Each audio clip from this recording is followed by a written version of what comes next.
Shalom jemaat yang dikasihi di dalam Kristus.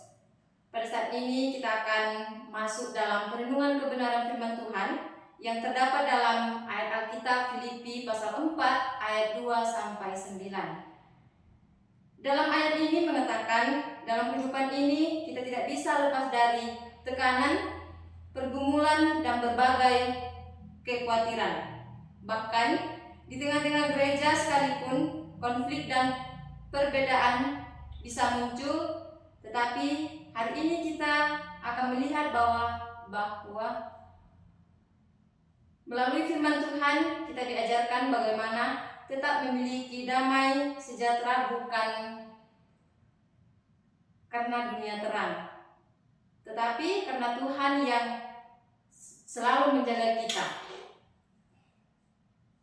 Surat Filipi pasal 4 ini mengatakan, ditulis oleh Rasul Paulus dari dalam penjara.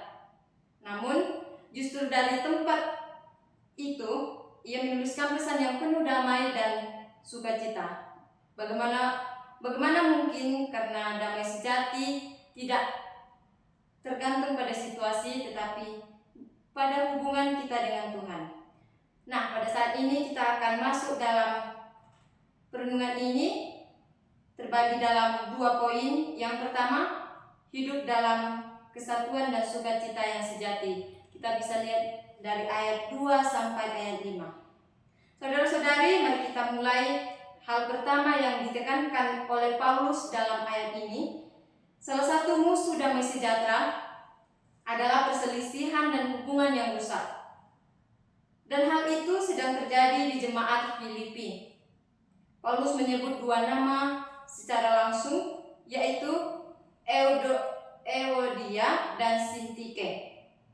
2 orang perempuan yang pernah melayani bersama, namun kini tidak sehati lagi.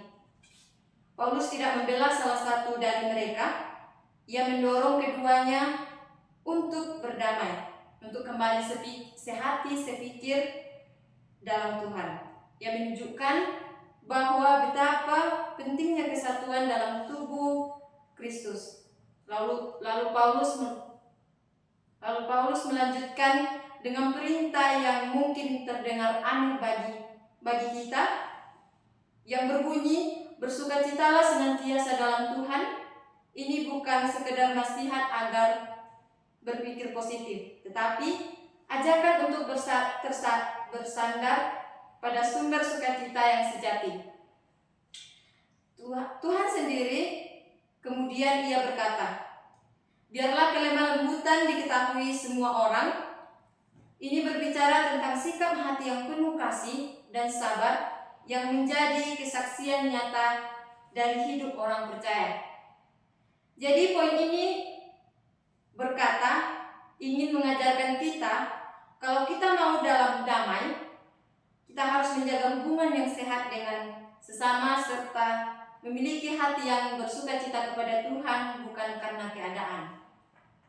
Poin yang kedua tentang mengalahkan kekhawatiran dengan doa dan pikiran yang sehat.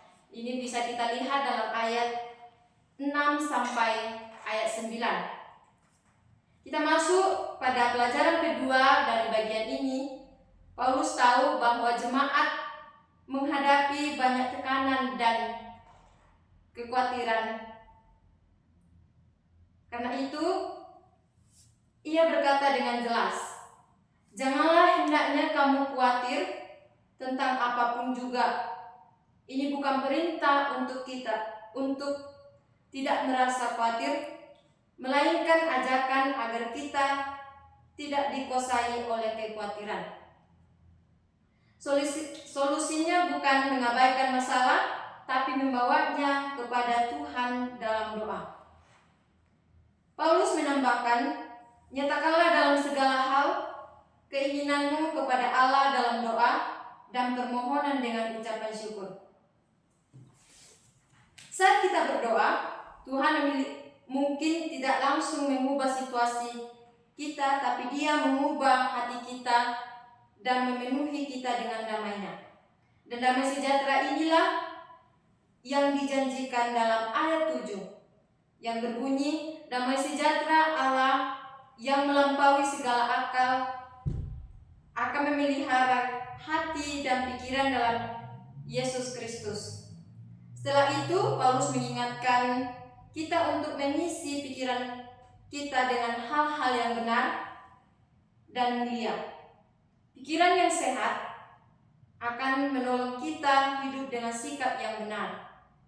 Jangan biarkan pikiran dipenuhi oleh hal negatif, kecemasan, atau dosa. Isi pikiran kita dengan firman Tuhan, kebaikan, dan kasih. Terakhir, Paulus berkata, apa yang telah kamu pelajari dan terima dan dengar dan lihat padaku, lakukanlah itu. Artinya, jangan hanya dengar tapi juga lakukan. Dan janji Tuhan jelas, Allah sumber damai sejahtera akan menyertai kamu.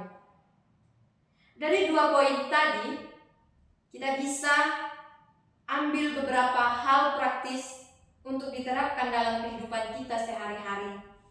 Yang pertama, kalau kita sedang berselisih dengan seseorang, mari kita ambil langkah untuk berdamai. Kesatuan itu penting, jangan biarkan hubungan yang rusak mencuri damai kita.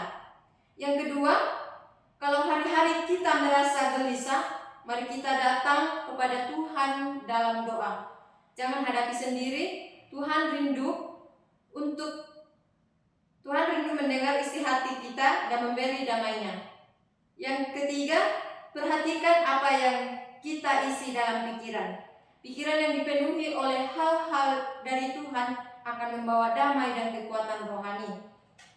Jemaat yang dikasihi Tuhan, hari ini kita telah belajar dari surat Paulus kepada jemaat di Filipi bahwa damai sejahtera bukanlah sesuatu yang tergantung pada situasi eksternal, tetapi pada kondisi hati yang terhubung dengan Tuhan. Paulus dari balik penjara justru menulis pesan yang penuh dengan damai, sukacita, dan kekuatan. Itu bukan karena ia tidak punya masalah, tetapi karena ia tahu kepada siapa ia mempercayakan hidupnya. Kita pun seringkali menghadapi tekanan dari luar, ekonomi, kesehatan, pekerjaan, tekanan dari dalam yaitu konflik, kekecewaan, luka hati, rasa bermasalah. Namun Tuhan tidak pernah membiarkan kita berjalan sendiri. Dia menyediakan damai-Nya bagi setiap anak-anak-Nya yang mau tinggal dekat dengannya. Tuhan Yesus memberkati. Amin. Udah,